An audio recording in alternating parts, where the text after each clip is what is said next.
Hey everybody, welcome back to the Electronics Workshop. Having a nerdy moment. I've been 3D printing quite a few objects, and I periodically look around and see what 3D printable objects exist that are already pre-generated from folks like you, right there, um, that work with certain radios that I own, or some of my friends and also customers own. I've already printed some rails for a friend of mine on a radio that he brought in for repair, the Yaesu FT-1500M, and that was just the protective side rails. He seemed really happy with that, and it was just kind of a little throw it in the box thing for him. So, but I've had this Yaesu 1500M for a pretty long time, actually. I've owned it now twice. This exact radio, I've owned it twice. Originally, I got this, I don't even know how many years ago, as a trade deal, and used it and still use it quite a bit. Had it in my mobile for quite some time, but it was always just kind of sitting on top of the cup holder with some Velcro, and the reason for that was I never had or have gotten the original bracket.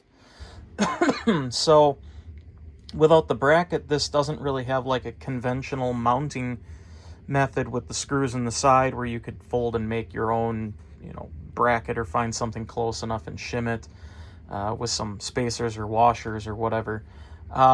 So I never really had that. My buddy that I ended up doing a trade deal for, he basically just Velcroed it and stuck it on top of his dash, which is also why it's got a little bit of sun bleaching on the on the wires, and the speaker is a little bit bleached out from that. So, but it's still a really nice radio. It's so feature packed on the idea of it does have the 9-pin DIN right there on the back, external speaker, which is extremely useful for this particular radio. So it has a lot of great options. I mean, the whole thing is cast, I think it's like some type of cast aluminum. So the entire radio is really built well. I mean, it's burly. Speaker's a little bit of a downfall in this one. Not the loudest, not the best sounding thing in the world, but for a small radio, it's quite usable. Especially if you throw an external on it, it's then a whole different deal. But because I never had a bracket, it kind of was not really a radio that I always went to or chose to use anywhere with anything. So I decided, you know what, the heck with it. I'm going to go and check out and see what exists in the world of printable objects. And I found this. This seemed to be the nicest one that was out and about. And I liked it because it has the kickstand that you can easily just fold under and then run it like that. Or if you're having it on the tabletop and you want to just have it raised up a little bit, you can fold that. Pretty easy to print. There's a few things I would recommend to the person who designed this for just a little bit easier assembly. This top piece that doesn't really protect much of anything, but is nice for support, should really have like some notching so that you can put it in, glue it into some slots on the top bracket. But again, that's not that big of a deal. I could just take that printable object, modify it, and make that a little better. Might not even be a bad idea to engineer some type of a fan that would work on the bottom side of this to kind of help cool it off, because at 50 watts this thing does get a bit warm.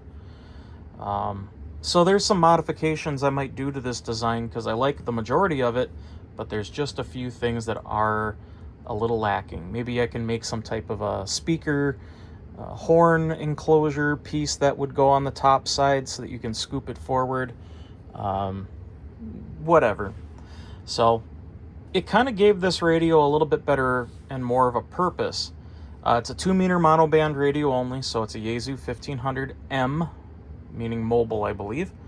The cables on these always degrade, so I had ordered a replacement off of Amazon not the microphone, but just the cable, and I swapped that out. Really easy to do, by the way. Don't buy a whole new microphone, just unscrew those, unclip it, unplug the mic from there, swap it out, put it all back together, you're good to go. What else? Programming for this is a little bit of a thing. It's not your normal plug in a cable and go.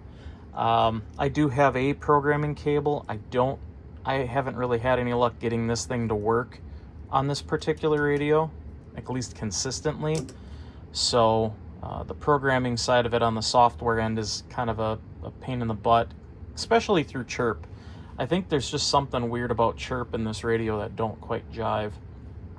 But part of that process, we'll just kind of quickly go over this. Turn the radio off. You press and hold the megahertz set. You press and hold the low and A and L. You press and hold the D-MR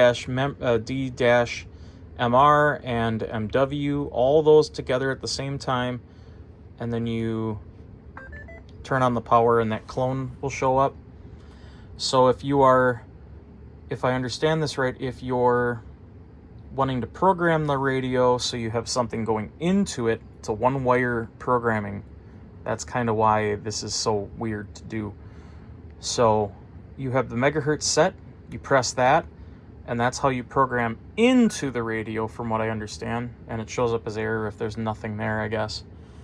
You gotta turn it back off, do this process again. It goes back into clone mode. And if this is the receiving radio, so say you're sending programming in, then you hit that, the D-MR or MW button, memory right, I think that means, and that's waiting for information to come into it. So that's the only odd part of that particular radio is on the software programming side. I'll probably make my own programming cable because I just don't trust that thing. It's kind of wonky, and it uses a standard RG11. It's an RG12, actually. The reason why I can tell that is it is 1, 2, 3, 4, 5, 6. So 3 pairs in one. So, but really there's only, I believe, 2 wires in here, ground and program. I don't know if you can see that, but the blue, greenish blue is one wire and then black is on the other. So I don't even know if that's correctly wired for this. So I may just repin that, since I do believe I have some RG12 connectors kicking around, and there's plenty of length on this for me to just clip that back and redo it. So, but still a cool little design. I just used some E6000 to glue this together. It's some pretty strong stuff, a little bit rubbery, so it has some flexibility.